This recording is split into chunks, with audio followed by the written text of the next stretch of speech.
Assalamualaikum warahmatullahi wabarakatuh. Waalaikumsalam Sahabat dakwah dimanapun Anda berada, selamat datang kembali di episode Otak-Atik, di mana kita akan berbincang hangat tentang narasumber kita atau tamu kita. Dan sembari kita ngobrol, kita akan bermain yang namanya dam-daman atau catur Jawa. Dan pada kesempatan kali ini saya kedatangan salah satu teman saya, mahasiswa UIN Saizu Purwokerto. Beliau adalah Ketua Umum Asosiasi Penerima Beasiswa Bidik Misi dan KIP Kuliah, atau biasa disebut Adiksi, tahun 2024. Beliau adalah, atau dia adalah Wahab siapa namanya ya? Abdul Wahab. Dan di tahun ini, berarti ini menjelang reorganisasi ya. Betul sekali Pak. Dan juga kebetulan juga di akhir tahun ini UIN Saizu Purwokerto mendapat kuota penerima beasiswa KIP Kuliah sebanyak 400 mahasiswa. Ya, betul Pak. Yang pagi tadi saat sebelum kita tag video itu baru diyudisiumkan gitu. Dan kita nanti akan sedikit ngobrol tentang adiksi dan perannya dalam penyelenggaraan beasiswa KIP Kuliah. Sebelum sampai di situ, gimana kabarnya Mas Wahab? Alhamdulillah sehat Pak. Kuliah lancar? Alhamdulillah sejauh ini sih lancar-lancar aja Pak. Keseharian sedang disibukkan dengan apa selain kuliah? Oke, untuk keseharian sering-sering ya terkait organisasi terus kuliah gitu terus ya Pak. Juga penugasan tugas-tugas, sekarang kebetulan juga lagi musim UTS Pak. Oh iya, sekarang musim UTS ya? Betul, Pak. Oke, Mas Wahab masih ingat nggak atau tahu nggak cara bermain dam-daman ini? Ini memang apa ya Pak, permainan cukup lama dan aku juga udah cukup lama belum memainkan ini. Ya mungkin bisa sih, cuman nggak sepandai Bapak. Ya enggak juga, saya juga lupa. Ini nanti kita memakannya adalah dengan melompati lawan kita. Iya Pak. Pion-pion lawan kita, tetapi harus mengikuti dengan garis yang tersedia. Misal saya maju dulu ya. Terus kamu mau maju di mana? Kalau saya langsung di sini aja sih Pak. Nah, itu langsung betul. makan. Bisa langsung untuk makan lagi. Ya, sembari kita bermain, sembari kita ngobrol. Nah, Mas Wahab ini berarti kan ketum periode 2024. Betul Pak. Sepanjang tahun 2024 sampai dengan hampir akhir tahun ini, apa yang sudah dilakukan oleh Adiksi? Oke Pak, jadi alhamdulillah dalam 1 tahun ini Adiksi lebih lebih menonjol ditimbang tahun-tahun sebelumnya, di mana tahun-tahun sebelumnya memang dalam semua kegiatan kami memang kurang meng-up terkait kegiatan-kegiatan kami. Sedangkan di tahun ini kami berhasil menjalankan seluruh tugas-tugas yang diamanahkan oleh Marek 3. Dan kami juga dalam 1 tahun ini terselenggara hampir 20 kegiatan dan 30 agenda Pak. Berarti ada 50-an. Iya lebih Pak, 50-an kegiatan. Yang itu diikuti oleh seluruh penerima beasiswa KIP Kuliah dan Bidik Misi gitu. Betul Pak, karena seluruh kegiatan kami memang diwajibkan untuk mahasiswa Adiksi. Kami tetap menerima dari luar, cuman dari luar memang sebagai ya penunjang kesuksesan aja sih Pak. Kalau boleh tahu sekitar berapa berarti? Kalau tahun ini dengan penerima yang baru, nanti teman-teman Adiksi berarti ada sekitar berapa orang? Kalau dilihat dari sekarang tambah 400, ya sekitar 1.200-an sih Pak. Gitu. 1.200-an. 1.200 peserta. 1.200 itu cukup banyak kepala, cukup banyak ide, cukup banyak latar belakang, dan cukup lumayan perlu koordinasi yang ekstra untuk menjalankan sebuah roda organisasi. Iya betul Pak, memang di dalam organisasi kami memang sebanyak itu, maka perlu tantangannya pasti berbeda-beda. Namun untuk organisasi Adiksi memang anak-anak yang mendapatkan beasiswa, jadi gimana caranya organisasi ini menaungi seluruh mahasiswa penerima beasiswa bidik misi dan KIP Kuliah supaya tetap selalu berprestasi dan bermanfaat bagi masyarakat gitu. Ada agenda terdekat nggak dari Ada adiksi? Pak. Kalau dari adiksi, kalau bulan ini memang untuk terkhusus untuk kegiatan rapat-rapat gitu aja Pak. Untuk ke depan baru kita pelaksanaan hari hanya gitu. Sambil jalan. Oke siap Pak. Langsung ke sini coba Pak. Nah, kalau perannya adiksi sendiri itu terkait dengan penyelenggaraan beasiswa KIP kuliah, seberapa penting sih perannya adiksi dalam penyelenggaraan beasiswa KIP kuliah di UIN Saizu?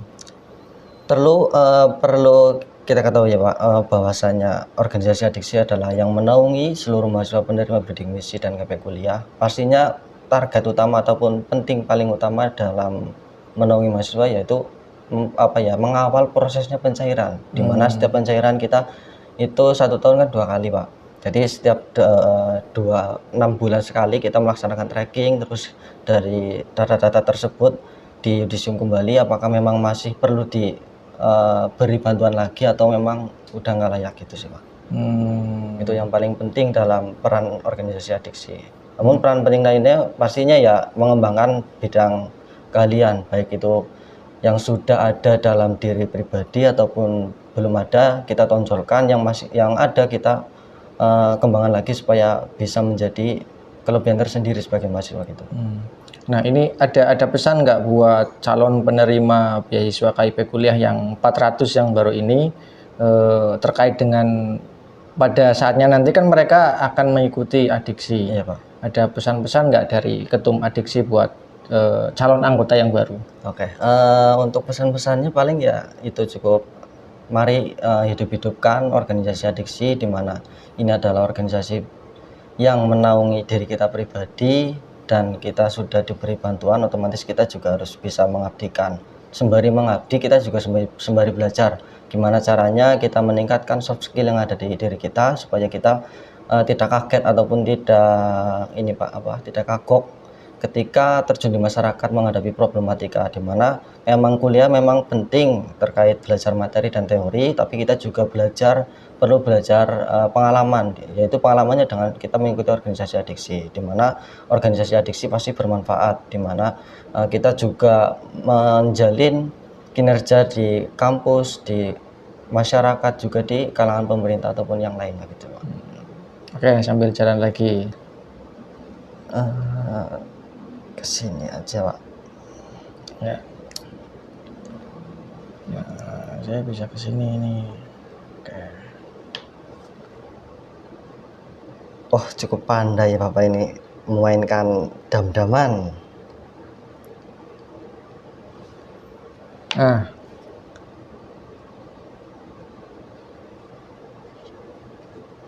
ya. Berarti tadi itu ya. Berarti kalau saya tangkap peran penting adiksi dalam konteks penyelenggaraan beasiswa KIP kuliah di UIN Saizu yang pertama adalah mengawal proses pencairan. Karena memang sebagai penerima beasiswa KIP kuliah, kalau dalam konteks pencairan itu administrasi persyaratan yang perlu dikumpulkan itu cukup banyak. Tidak hanya administrasinya saja yang harus lengkap, tetapi juga ada standar yang harus dipenuhi agar beasiswa itu bisa dicairkan secara berkelanjutan, begitu ya. Betul Pak. Jadi tidak hanya mengumpulkan persyaratan selembar atau 2 lembar kertas, tapi statusnya dia, bagaimana nilai akademiknya, kemudian status keaktifan kuliahnya itu juga menjadi bahan pertimbangan apakah sebagai penerima beasiswa KIP kuliah itu bisa melanjutkan status penerimaan beasiswanya. Dan itu salah satu tugas adiksi untuk mengawal dan memastikan kelancaran proses pencairan beasiswa KIP kuliah. Dan mungkin di sisi lain karena penerimaan beasiswa itu bukan hanya sekedar tentang menerima uang dan meminta uang, betul Pak, dana sosial, tetapi juga ada banyak kewajiban yang harus dipenuhi oleh penerima beasiswa KIP kuliah kan. Betul, ada standar nilai, kemudian soft skillnya di-upgrade atau enggak. Nah itu yang kadang menjadi lupa bahwa saya sudah menjadi penerima, hak saya menerima dana beasiswa, tetapi kadang lupa bahwa saya juga punya kewajiban untuk mengupgrade diri saya dalam konteks akademik dan konteks non akademik. Tetapi banyak juga saya temui sebenarnya penerima beasiswa KIP kuliah atau teman-teman adiksi lah yang di luar sana yang sebenarnya secara soft skill non akademik mereka punya kemampuan. Kayak kemarin saya pergi ke Padang itu mengikuti event Seiba. Beberapa teman-teman adiksi ternyata juga menjadi salah satu perwakilan dari UIN Saizu. Ada kemarin si ST kemarin juga podcast di konten sebelah, silakan bisa dicek. Itu juga mewakili UIN di cabang lomba Pop Solo. Itu ternyata anak adiksi. Kemudian ada lagi Hari, itu juga kemarin di konten sebelah, di konten warung. Salah satu yang mewakili bersama dengan teman-teman Karawitan dan Kentongan waktu itu juga ternyata anak adiksi juga. Dan saya kira masih banyak di luar sana yang kemudian mungkin tidak terlacak oleh saya. Jadi bagi teman-teman penerima adiksi tidak perlu malu mengakui bahwa Anda adalah anggota adiksi, malah saya pikir itu menjadi sebuah prestasi dan menandakan Anda sudah menunaikan kewajiban Anda sebagai penerima beasiswa gitu ya, dengan menyetorkan segala prestasi yang didapatkan gitu. Gimana komentar Mas Wahab terkait dengan pengupgradean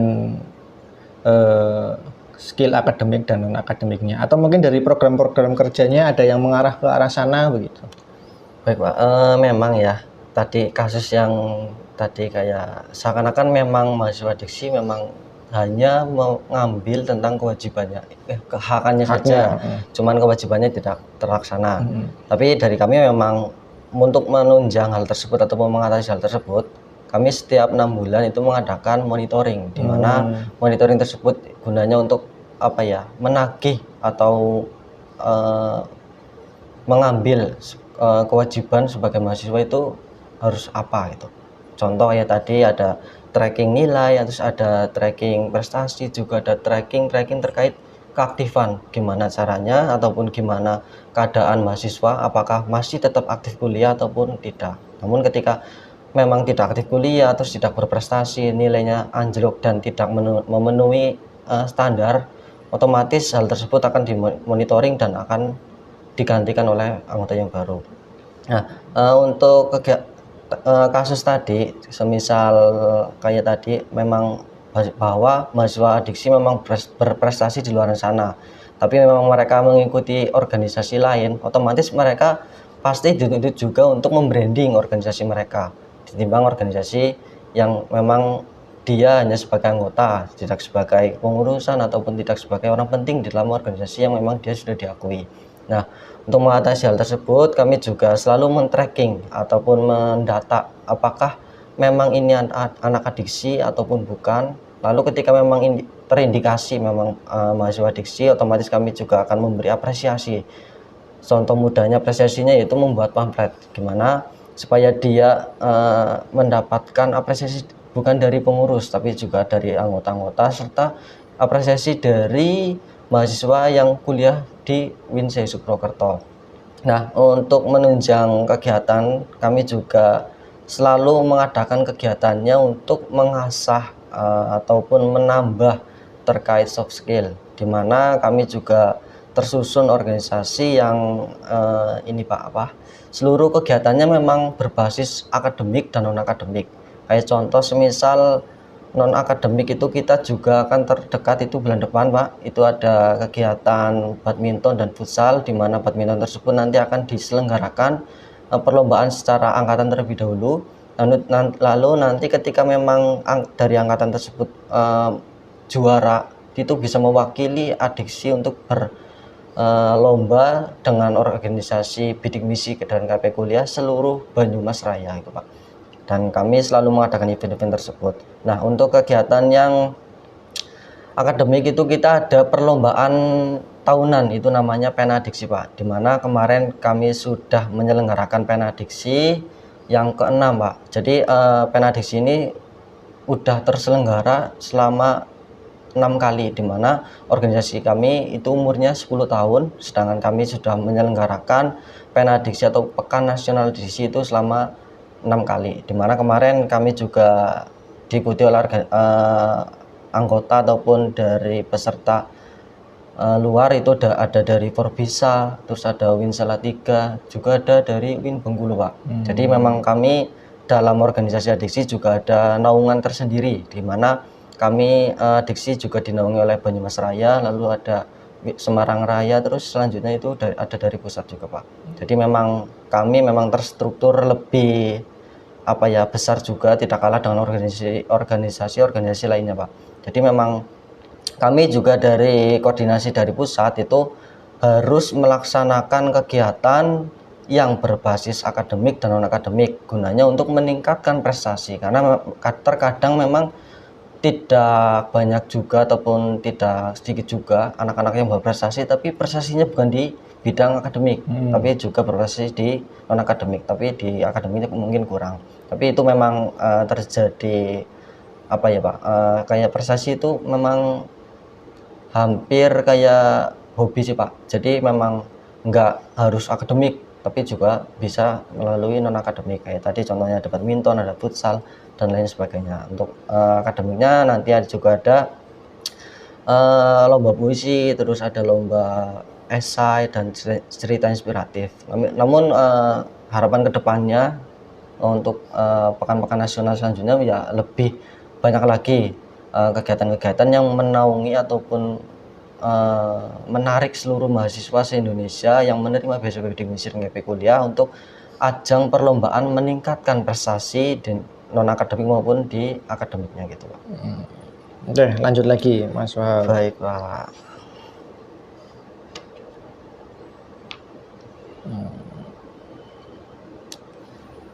Nah, kalau kayak gini ada lombanya nggak sih, Pak? Nah, coba saya juga belum kepikiran. Sementara ini kan yang saya tahu lomba catur gitu ya. Betul, Pak. Terus yang bentuknya papan ada karambol ada, kemudian biliar ada, tapi dam-daman kayaknya belum ada. Belum ada juga, Pak. Kayaknya belum ada. Congklak pun belum ada, Pak. Congklak itu yang itu ya? Iya betul, Pak, yang pakai biji kopi itu, Pak. Itu kan memang kayaknya belum ada. Walaupun itu memang perlombaan atau kegiatan yang dilaksanakan di anak-anak desa sih, Pak. Kalau di kota memang kayaknya lebih ke catur sih, Pak. Coba adiksi bikin dalam rangka mengangkat permainan anak-anak desa gitu, tradisional gitu ya. Coba bikin apa? Kan ada egrang, ada apa gitu, betul, kan. Pak. Nah, barangkali mungkin ya bisa menjadi ajang lomba yang memang menahan ataupun memperkuat tradisi yang ada di Pulau Jawa khususnya, Pak. Ini kan memang permainan anak-anak, tapi kan hal ini memang tradisi yang harus dipertahankan. Sebagai orang Jawa ya pasti harus bangga dengan tradisi Jawanya gitu. Ya, sambil lanjut. Oke, siap, Pak. Langsung saya makan aja, Pak. Nah, ini saya bisa makan 2 kali nih. Set. Nah. Oh iya, Pak. Aduh, kalah teknik ini sama Pak.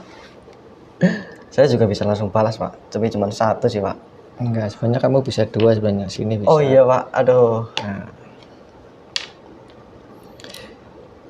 Ya, oke, itu sedikit tadi terkait dengan informasi tentang adiksi dan konteksnya dalam penyelenggaraan beasiswa KIP Kuliah. Dan pesan saya ini hanya sebagian sampel contoh informasi, dan mungkin teman-teman Fakultas Dakwah mahasiswa baru juga mungkin sebagian banyak juga ada yang nantinya diumumkan sebagai penerima beasiswa KIP Kuliah. Dan bagi teman-teman mahasiswa baru yang belum berkesempatan karena ini ada kuotanya ya, dan belum bisa mendapat beasiswa KIP Kuliah, jangan putus asa karena saya pikir masih ada banyak kesempatan beasiswa dan bantuan pendidikan kuliah di luar sana selain beasiswa KIP Kuliah. Biasanya tahunan itu ada BI, kemudian ada Basnas, dan kemudian ada bantuan dari UPC dan lain sebagainya. Jadi jangan putus asa, masih ada banyak kesempatan. Dan mungkin tidak lewat beasiswa pun bisa. Ketika teman-teman berprestasi kemudian bisa menghasilkan atau mendapatkan apresiasi dalam bentuk uang, saya pikir itu akan lebih membanggakan menurut saya. Dan buat teman-teman penerima beasiswa KIP kuliah, mau bagaimanapun Adiksi adalah rumah pertamamu sebagai penerima beasiswa KIP kuliah, karena teman-teman Adiksi akan sangat membantu dan akan sangat dibutuhkan oleh teman-teman semua dalam konteks penyelenggaraan beasiswa KIP kuliah tadi, dalam rangka pencairan, kemudian dalam rangka tracking dan sebagainya. Jadi silakan nanti diikuti dengan baik, dan jangan lupa ketika kamu sudah mendapatkan hakmu, mendapatkan beasiswa, kamu juga harus memenuhi kewajibanmu untuk mengikuti standar dan aturan yang sudah ditentukan. Ada minimal nilai, kemudian dana beasiswa digunakan dengan baik, kemudian kamu juga harus mengupgrade prestasi non akademikmu. Jadi mahasiswa penerima beasiswa KIP kuliah adalah mahasiswa yang berprestasi secara non akademik dan berprestasi secara akademik. Ada yang disampaikan lagi, Mas Wahab? Ada Pak, tadi kan Bapak memang promosi ya Pak. Nah, jadi dari kami juga memang ada mau kegiatan Pak. Ini ada bulan depan, tentunya itu ada seminar kewirausahaan, di mana untuk meningkatkan soft skill sebagai mahasiswa itu pasti nanti ketika sudah lulus pasti akan bekerja ataupun berwirausaha, di mana di sini kami juga untuk meningkatkan ataupun mengasah mental ataupun ide-ide baru untuk berdagang ataupun berwirausaha. Nanti akan diadakan seminar kewirausahaan itu yang pematerinya dari Semarang Pak. Lalu selanjutnya kami juga tadi ada acara turnamen Adiksi, yaitu ada lomba badminton dan ada lomba futsal dari kita laksanakan untuk angkatan terlebih dahulu, lalu kita akan melaksanakan event besarnya itu Banyumas Raya. Lalu selanjutnya kita juga akan mengadakan Sapakip. Nah, Sapakip ini gunanya untuk pembinaan ataupun perkenalan sebagai mahasiswa Adiksi ataupun sebagai mahasiswa penerima beasiswa bidik misi dan KIP kuliah. Tentu ada kewajiban dan hak-haknya seperti yang tadi Bapak bilang. Nanti kami dari acara Sapakip itu pasti ada pembekalan, dan acara Sapakip ini insya Allah akan dilaksanakan pertengahan bulan November, di mana nanti kegiatannya itu ada semi indoor dan outdoor. Nanti juga kita akan melaksanakan camp bersama, terus ada kegiatan-kegiatan lainnya yang menunjang untuk perkenalan ataupun beradaptasi sebagai mahasiswa biasa, lalu beradaptasi menjadi mahasiswa penerima bidik misi dan KIP kuliah.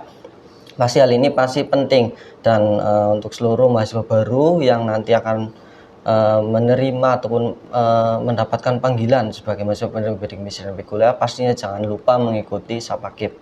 Nanti di situ juga akan berkenalan masing-masing angkatan atau teman-temannya, supaya kedepannya juga pasti tidak saling menjauh, tapi juga saling mensupport ataupun saling mendukung ketika memang kita menghadapi permasalahan di kuliah itu mengalami kemalasan ataupun apa. Nanti ketika memang ada kegiatan Sapakip, pastinya saling mengenal siapa sih keluarga kita dan siapa yang kita harus jalin tali silaturahmi lebih erat ditimbang yang lainnya gitu Pak.